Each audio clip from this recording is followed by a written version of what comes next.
right now on 5 on Your Side at 10. Tonight, police investigating a double murder and suicide in West St. Louis County. Till we end violence in the home, we are never going to end violence in schools or on the streets. And tonight, unauthorized hires. Why 16 sheriff's deputies must immediately halt their work. And we hear the sheriff's side of the story. A stormy start and finish to the weekend ahead. The most likely time you'll hear thunder this weekend. We start tonight with breaking news out of North St. Louis County. In just the last few minutes, an Amber Alert has been canceled. A 2-year-old girl has been found safe after she was taken by 2 men in ski masks. Good evening, I'm Mike Bush. And I'm Ann Allred. This happened about 2 hours ago at an apartment complex on Marbella Drive, that's just north of 270 off Bell Fountain Road. 5 on Your Side's Mercedes McKay just got an update from police. Mike and Ann, we spoke with St. Louis County Police less than 5 minutes ago. The biggest thing we want to share is that these 2 suspects that took this 2-year-old girl who is now safe, they are still at large. The 2-year-old we know was found about 30 minutes ago in Ferguson. She's being transported to a hospital right now, but those 2 suspects again are at large. I'm going to step aside so you can see just how active this scene is right now. There is over a dozen police cars. We got here about 30 minutes ago, and this is how the scene looked. Now, police do tell us that around 7:30 they were dispatched to an abduction and home evasion here on Marbella Drive. That's when police say the 2 suspects who were in ski masks and dark clothes exited the vehicle and then went into the home and abducted the little girl. They departed on scene. St. Louis County Police got into action and called in all their resources and everything available. And again, less than 10 minutes ago, right before we came on the air, that little girl, 2-year-old Aliyah Abernathy, is found safe. She's being transported to a hospital in Ferguson right now where she was found. Now, we were able to speak with the grandmother just moments when we got on the scene. She was obviously very shaken up. There were 2 other people in the home when these 2 men invaded this home trying to take this little girl. Listen to what the grandmother said took place. They kicked in the door and pissed with my daughter, and they said she was holding her baby, and they was trying to grab my back. You know, they kept hitting her until she finally let the baby go. This is still an ongoing investigation. St. Louis County Police says their Crimes Against Person Division is taking over. Again, we want to reiterate, this 2-year-old is thankfully found safe. She was found in Ferguson, being transported to a hospital now to be checked, but these 2 suspects are still at large. We will keep you updated on air and online as soon as we learn more information. Live in St. Louis County, Mercedes McKay, 5 on Your Side. Also developing tonight, St. Louis County Police investigating what they believe to be a double murder-suicide. Police were called to a home on Glandor Drive just south of Manchester Road between 141 and Weidman Road this morning for a welfare check. They found 3 adults shot to death. Police believe a man shot 2 women before shooting himself. Neighbors say they heard the sirens, but never imagined something like this. I was working from home, and I saw a couple police cars and ambulance, which I thought maybe they came, someone called to take to the hospital or something. The victims' names have not yet been identified. If you do have any information about this case, you're asked to call the anonymous Crime Stoppers tip line. That number is 866-371-TIPS. A comfortable August night across St. Louis. We don't say that too often. Things will be heating up for the weekend, though, and some of you could wake up to some more rain showers. Let's get to weather first. Chief Meteorologist Scott Connell.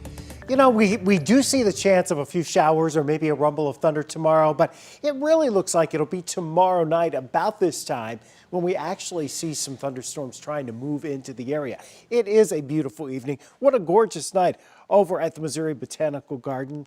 Chihuly in the garden. A lot of folks out there enjoying that tonight as it kind of winds down for the evening. While it's winding down over at the garden, the storms are flaring up from Iowa back into Minnesota. Now, the biggest concentration has been up into Minnesota, but there is some development, and this area is going to tend to slide towards the east and east-southeast, which means it will impact northeast Missouri as well as west central portions portions of Illinois. Most likely, these showers will be still well north of St. Louis and in a decaying or dying mode early tomorrow morning. So there is an early rain chance north and northeast of St. Louis Friday, but really, we're thinking it's about this time tomorrow night and into the early hours Saturday when we have showers and thunderstorms rolling through. They should be a little more impressive and more widespread. And then there are more storm chances arriving by Sunday afternoon and Sunday night. We'll break it all down just a few minutes in. Tonight, a St. Charles County teen is recovering after being rescued from a grain bin. It happened this afternoon at a family farm in Orchard Farm. Several fire departments, including members of the Urban Search and Rescue Task Force, responded. This is a very unique patient care situation. This is not a standard type of call by any stretch of the imagination. And those folks that serve on that urban search and rescue team, they're trained in a variety of rescue tactics, one of which being farm implement rescue. It took crews 30 minutes to pull the teen out. They were airlifted to a pediatric trauma center with what we're told were very serious injuries. Tonight, St. Louis police are investigating after a body was found in a dumpster near downtown. The discovery was made just after 5 tonight in the 1100 block of Tucker. That's near the intersection of Cole. The medical examiner is working to determine a cause of death. Tonight, more than a dozen sheriff's deputies just brought on in the city of St. Louis are now being told not to report to work. This after a judge announced Sheriff Vernon Betts did not follow proper procedure to hire those deputies. Brent Solomon is live outside the Carnahan Courthouse to break down these concerns. Brent.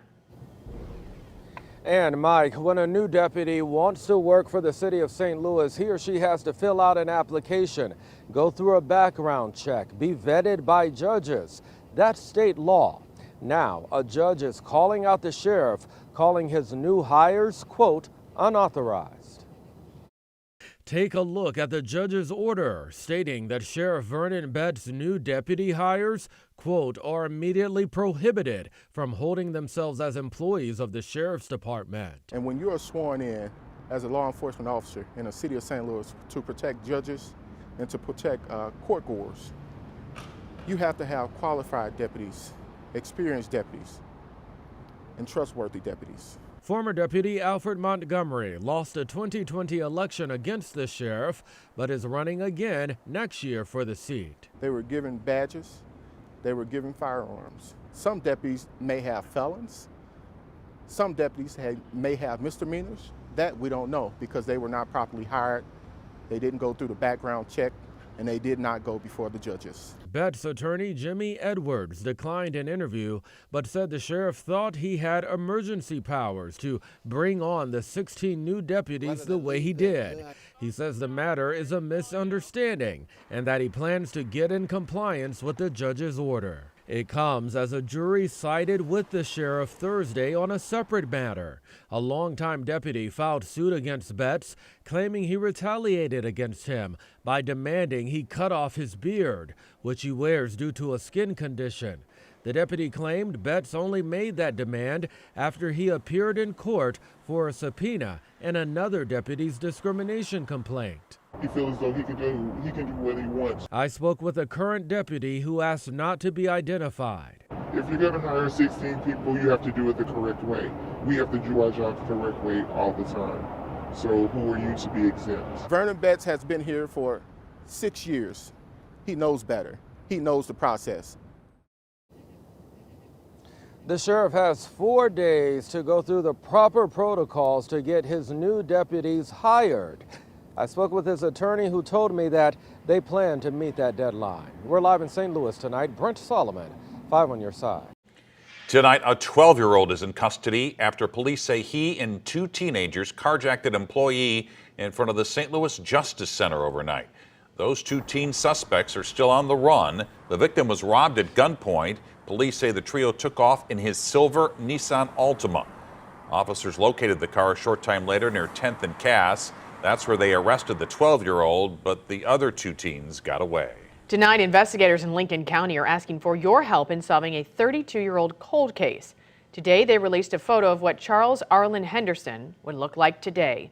Back in the summer of 1991, the 11-year-old was last seen riding his bike near Moscow Mills at his home, near his home, and his bike was found months later. abandoned in a farm field 5 miles away. Investigators are also asking for information about Bob and Joy Leonard. Joy was Arlen's sister. Bob murdered her and 3 others in 2000 before dying by suicide.